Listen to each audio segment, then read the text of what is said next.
Setelah 3 bulan, penjaga kebun, pemilik kebun sempat panggil, mengatakan, "Hai Abdullah, kesinilah." Datang Sufyan ats-Tsauri ini. Datang, dia bekerja sebagai pegawai, terima gaji gitu. Tidak tahu siapa dia ini. Kemudian kata pemilik kebun, "Kau kan ngaku dari Hijaz." Hijaz itu Mekah sama Madinah. Namanya Hijaz kalau digabung. Negeri Hijaz atau wilayah Hijaz namanya Mekah sama Madinah ya. Maka dikatakan, "Kau kan ngaku dari Hijaz. Saya mau tanya, apa perbedaan antara kurma kami di Yaman dengan kurma kalian di Hijaz? Rasanya kah, bentuknya kah?" Kaget nih pemilik kebun atau Sufyan ats-Tsauri jawab, "Saya tidak tahu. Karena saya tidak pernah tahu rasanya kurma kalian." Kata pemilik kebun, "Hai Abdullah, 3 bulan kau kerja di kebun saya. Turunkan kurma, sortir, kau tidak pernah makan 1 butir pun." Kata Sufyan, ya, "Demi Allah saya tidak pernah coba 1 butir pun karena Anda belum pernah mengizinkannya. 3 bulan jadi pegawai di situ, nggak pernah makan 1 butir kurma."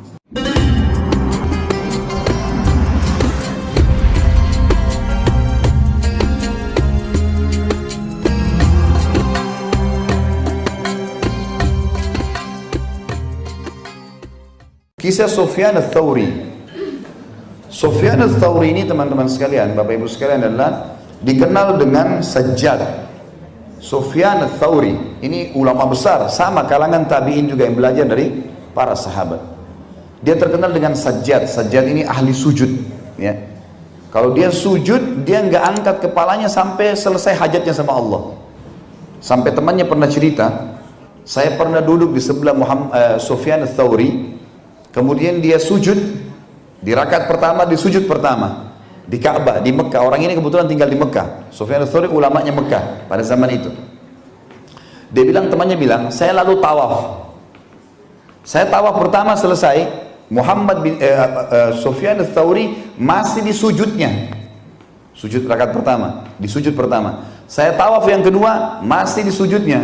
Yang ketiga, sampai dia bilang saya selesai tawaf 7 kali. Sufyan ats-Tsauri masih di sujud pertama di rakaat pertama." Dia bilang, "Saya tahu gara-gara saya waktu pulang duduk di sebelahnya, ternyata dia baru duduk di antara 2 sujud, sujud yang kedua. Sujud yang kedua selama itu lagi sujudnya. Di rakaat yang kedua, sujud yang pertama di rakaat kedua dan sujud yang kedua sama-sama lamanya. Jadi satu sholat ini bisa berjam-jam sujud dengan Allah." Terkenal dengan orang sajjad, sampai dahinya hitam sekali orang ini. Terkenal sekali dengan ibadahnya. Ringkas cerita, Sufyan ats-Tsauri, Bapak Ibu sekalian, terkenal dengan kesolehannya dan ilmu agama yang luas. Maka waktu itu khalifah ngirim surat kepada dia ke Mekah, minta supaya dia menjadi hakim. Hakim. Ini hakim pada saat itu, Bapak Ibu sekalian, dia jabatannya tinggi sekali. Bahkan khalifah pun bisa dihakimi. Kalau kita sekarang kan dibeda ya. Ada mahkamah konstitusi untuk pemerintah, ada mahkamah umum untuk masyarakat gitu kan. Kalau pihak jajaran pemerintahan maka harus di konstitusi gitu kan. Baik, sekarang enggak. Ini hakim zaman dulu kalau ada waktu ada khilafah Islamiyah itu, maka yang terjadi adalah satu hakim dia penentu semua, termasuk khalifah kalau salah dia bisa hakimi. Gajinya besar gitu kan. Dikasih fasilitas rumah, kereta kencana zaman dulu kayak kita mobil mewah sekarang. Apa yang terjadi? Sufyan ats-Tsauri nolak. "Saya nggak mau." Kalau kita sekarang malah sogok-sogokan untuk dapat jabatan. Dia nolak, nggak mau. Ditanya sama murid-muridnya, "Kenapa Anda nggak mau terima jabatan? Jabatan yang besar, hakim. Bisa menghakimi khalifah malah, bukan cuma orang biasa. Gajinya besar, fasilitas ada." Dia bilang, "Saya takut kalau di antara orang yang saya hakimi ada yang saya sempat zalimi, lalu dia tuntut saya hari kiamat. Saya nggak mau. Ini bukan urusannya ini." Khalifah dengar, marah khalifah. Tangkap Sufyan ats-Tsauri, harus jadi hakim secara paksa. Sufyan ats-Tsauri, Bapak Ibu sekalian, disebutkan dalam kisah ini, meninggalkan hartanya, pamit sama istri anaknya, "Saya harus pergi." Tinggalkan Mekah, jalan kaki ke Yaman. Ini perjalanan kalau dari Mekah ke Yaman pada saat itu kalau pakai kuda bisa sebulan. Jalan kaki, 3 bulan baru sampai. Tiba itu dia mampir, istirahat, sholat, dia ada bekalnya dimakan, sampai tiba di Yaman, kehabisan bekal sudah, nggak ada lagi bekal dalam perjalanan. Dia lihat ada satu kebun kurma besar, lalu dia bilang begini kepada pemilik kebunnya, saya ini musafir dan saya butuh kerjaan. Bisa nggak saya jadi pegawai di kebun kurma ini? Ini ulama besar minta jadi pegawai di kebun kurma. Pemilik kebun kurma tidak tahu siapa dia. Karena zaman dulu kan tidak ada foto. Orang nggak tahu mukanya gitu. Orang cuma kenang namanya saja. Orang ini bilang, baiklah, siapa namamu? Pertanyaan gini, siapa kamu? Tanyanya gitu, bukan siapa namamu ya, siapa kamu? Dia bilang, saya Abdullah. Abdullah maksudnya hamba Allah ya. Dia tidak niat bohong karena pertanyaannya siapa kamu, bukan siapa namamu gitu. Dan dia sekarang lagi dikejar oleh khalifah. Kalau dia bilang saya Sufyan, mana jadi masalah buat dia. Dia cuma bilang saya salah satu dari hamba-hamba Allah gitu. Orang ini pemilik kebun tangkap, namanya Abdullah. Dipanggil Abdullah. Baik Abdullah, silakan masuk kerja. Kerja di kebun orang itu selama 3 bulan. Dalam beberapa kisah dikatakan sebulan. Yang jelas dia kerja di situ. Setelah 3 bulan, penjaga kebun, pemilik kebun sempat panggil, mengatakan, hai Abdullah, kesinilah. Datang Sufyan Ats-Tsauri ini. Datang, dia bekerja sebagai pegawai, terima gaji gitu. Tidak tahu siapa dia ini. Kemudian kata pemilik kebun, kau kan ngaku dari Hijaz. Hijaz itu Mekah sama Madinah. Namanya Hijaz kalau digabung. Negeri Hijaz atau wilayah Hijaz namanya Mekah sama Madinah ya. Maka dikatakan kau kan ngaku dari Hijaz. Saya mau tanya, apa perbedaan antara kurma kami di Yaman dengan kurma kalian di Hijaz? Rasanya kah, bentuknya kah? Kaget nih pemilik kebun atau Sufyan Ats-Tsauri jawab, saya tidak tahu. Karena saya tidak pernah tahu rasanya kurma kalian. Kata pemilik kebun, hai Abdullah, 3 bulan kau kerja di kebun saya. Turunkan kurma, sortir, kau tidak pernah makan satu butir pun. Kata Sufyan, ya, demi Allah saya tidak pernah coba satu butir pun karena anda belum pernah mengizinkannya. 3 bulan jadi pegawai di situ, nggak pernah makan satu butir kurma. Coba Bapak Ibu kita kalau kerja di tokonya orang, toko makanan, incipi ini, coba ini, macam-macam, bawa pulang ke rumah. Ini yang ketawa-ketawa tahu diri ya. Sufyan Ats-Tsauri 3 bulan turunin kurma, sortir, nggak pernah makan satu butir pun, karena nggak pernah diizinkan. Pemilik kebunnya bilang, siapa kamu ini Abdullah? Apa kau mau contohi kezuhudannya dan waraknya Sufyan Ats-Tsauri? Dia nggak tahu kalau ini orangnya. Memang Sufyan Ats-Tsauri terkenal dengan warak. Warak itu begini Bapak Ibu sekalian, kemurnian dan ketulusan berhubungan sama Allah. Jangankan yang haram, syubhat saja nggak mau dimakan. Sama tadi kisah Ibnu Sirin, itu namanya warak. Warak itu orang betul-betul, ada orang nggak ada orang dia tahu hubungan sama Allah, haram-haram, halal-halal, nggak berani melanggar. Itu namanya warak, kesucian hubungan dengan Sang Pencipta. Kata orang ini, apa kau mau contohi waraknya Sufyan Ats-Tsauri? Ini Sufyan Ats-Tsauri ketawa, saya senyum. Lalu kemudian dia kembali kerja. Orang ini keluar ke kebun temannya di sebelah. Waktu itu kebetulan khalifah sudah kasih iklan, siapa yang menangkap Sufyan Ats-Tsauri hidup atau mati dapat 1 peti emas. Harus tangkap supaya jadi hakim.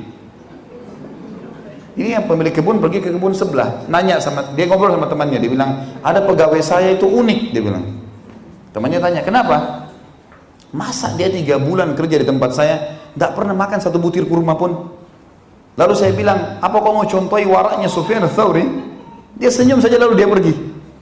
Temannya ini rupanya jeli, pemilik kebun sebelah. Dia bilang, sebentar, sebutkan ciri-cirinya orang itu. Dia bilang begini, disebutkan ciri fisik. Kata temannya, itu Sufyan Ats-Tsauri. Ayo kita tangkap, dapat 1 peti emas. Rupanya mereka kembali ke kebun, Sufyan Ats-Tsauri sudah pergi. Sudah pergi, kembali ke Mekah, tinggalkan tempat kerjanya udah. Karena sudah ketahuan gitu. Dia pulang ke Mekah. Begitu tiba di Mekah, orang Mekah, masyarakat Mekah terharu menyambut. Dia ulama besar ini, muftinya Mekah dulu gitu kan. Disambut, murid-muridnya sambut, para ulama-ulama sambut. Khalifah dengar. Nih, Sufyan Ats-Tsauri sudah datang. Khalifah keluar instruksi, jangan ada yang tangkap Sufyan Ats-Tsauri kecuali saya. Saya akan tangkap langsung. Teman-temannya cerita, waktu Sufyan Ats-Tsauri dengar Khalifah mau datang, dia sholat 2 rakaat di masjid. Sangat indah sholatnya, luar biasa. Sujudnya, rukuknya, ibadah dengan Allah. Kita melihat saya sudah senang. Ibadahnya luar biasa. Dia bilang selesai sholat, yang sangat lama dia kerjakan, dia pergi ke Ka'bah, dekat Ka'bah. Lalu dia bilang, wahai Tuhanku, aku bersumpah atas namamu, jangan buat khalifah masuk ke Mekah. Maksudnya jangan sampai saya ditangkap. Subhanallah, begitu mendekati Mekah, khalifah mati di perbatasan Mekah. Meninggal dunia. Itu dalam kisah disebutkan. Ajalnya sudah datang, tapi ulama mengatakan kemungkinan terkabulnya doanya Sufyan ats-Tsauri. Tapi lihat bagaimana mereka menjaga hubungan dengan Allah. Satu butir kurma nggak berani masuk kalau tidak halal. Apalagi syubhatnya, udah jelas gitu. Kisah yang lain, seorang sahabat yang bernama Al-Ala Al-Hadrami. Ini kisah berhubungan dengan kancah peperangan jihad. Al-Ala Al-Hadrami ini sahabat Nabi yang mulia radhiyallahu anhu. Beliau pernah diutus oleh baginda Nabi SAW, diutus berperang. Begitu pergi berperang Bapak Ibu sekalian, kemudian dia akan melewati sebuah hutan. Dia bilang sama beberapa pimpinan prajuritnya, coba kalian cek hutan ini, pasukan bisa lewat nggak? Ini kisah yang lain kita ya. Lalu kemudian prajurit-prajuritnya datang mengelilingi hutan itu, kembali lagi mengatakan kayaknya nggak bisa, hutan ini terlalu lebat, sekarang sudah menjelang malam, sudah sore menjelang maghrib, dan di dalam ini banyak binatang buas. Ini hutan masih liar nih. Kalau anda memaksakan pasukan anda masuk di hutan ini, kemungkinan tidak ada satupun yang selamat keluar. Apa kata Al-Hadrami? Perhatikan iman seseorang kepada Allah penting ini. Dia mengatakan apa? Kalau saya takbir nanti, ikuti saya. Lalu dia mendekatkan kudanya ke dekat hutan itu. Jadi ada lapangan luas kayak padang pasir, hutan di depannya kelihatan pohon-pohon. Lalu dia mengatakan, wahai semua makhluk Allah yang ada di hutan ini. Dia bilang gitu. Kalian tahu siapa kami? Kami adalah utusan Rasulullah sallallahu alaihi wasallam berperang meninggikan kalimat Allah. Maka mudahkan untuk kami melewati hutan ini. Gak ada orang yang berpikir nih. Apa yang terjadi Bapak Ibu sekalian dalam kisah ini dikatakan, tiba-tiba hewan-hewan di dalam hutan itu semuanya bersusun satu sama yang lain, bersebelahan, membentuk jalan untuk keluar. Sampai-sampai serigala dengan kelinci bersebelahan, yang biasa menjadi mangsanya bersebelahan. Dan pasukan mujahidin sempat keluar tanpa satupun jadi korban. Lihat bagaimana keyakinannya dengan Allah Subhanahu wa ta'ala. Ini penting sekali. Penting, sampai hal yang kecil pun harus kita hubungkan dengan Allah. Kalau Allah tidak izinkan Bapak Ibu sekalian, demi Allah kita tidak bisa nelan seteguk air.